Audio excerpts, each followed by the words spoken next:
ஏழைன்னா பணத்தினால நான் ஏழை பணக்காரன் சொல்லவே முடியாது. பணம் இன்னைக்கு இருக்கும், ஒரு சுனாமி வந்துருச்சு போயிடுச்சு. என்னுடைய சொந்தக்காரங்க ஒருத்தவங்க அதனாம்பட்டினத்துல அவங்களுடைய தோப்புல 3000 தென்னை மரம், 3000 தென்னை மரத்துல 8 தென்னை மரம் தான் நிக்குது. சோ பணத்தால ஏழை பணக்காரன் என்பது கிடையாது. பணம் இன்னைக்கு வரும், நாளைக்கு செல்லும்.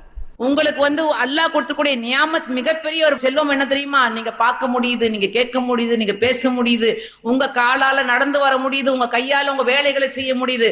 And you are not mentally challenge. Allah உங்களை மென்டலி பேலன்ஸ்டா வச்சிருக்கான். ஆக அல்லாஹ் உங்களை எந்த ஒரு குறையையும் வைத்து படைக்கவில்லை. நீங்க கண்ணாடி எதுல நின்றுட்டு, ஆனா ஐஸ்வர்யா ராய் மாதிரி பாடி இல்லையே, எனக்கு அவ்வளவு மாதிரி கலர் இல்லையே, என் கண்ணு மட்டும் இப்படி இருக்குது, என் காது மட்டும் இப்படி இருக்குது, தயவு செய்து கண்ணாடிக்கு எதுல நின்று அல்லாஹ்வுடைய படைப்பை பார்த்து குறை சொல்லாதீங்க. உங்களை பார்த்து வஸ்குரு அலைஹ, அல்லாஹ்வுடைய ஜிக்ரை நீங்கள் நினைவு செய்து கொள்ளுங்கள்.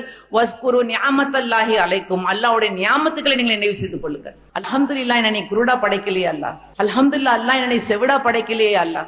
அல்ஹம்துலில்லாஹ், அல்லாஹ் எனக்கு நீ கையை கொடுத்திருக்க, எனக்கு காலை கொடுத்திருக்க. ஒவ்வொரு நாளும் காலை எழுந்தவுடன் அல்லாஹ்வுக்கு நீங்கள் நன்றி சொல்லுங்கள்.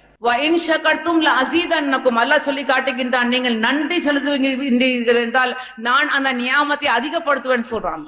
காலையில எந்திரிச்சீங்கன்னா உங்க தாய் தகப்பனை பார்த்து அல்ஹம்துலில்லாஹ் சொல்லுங்க.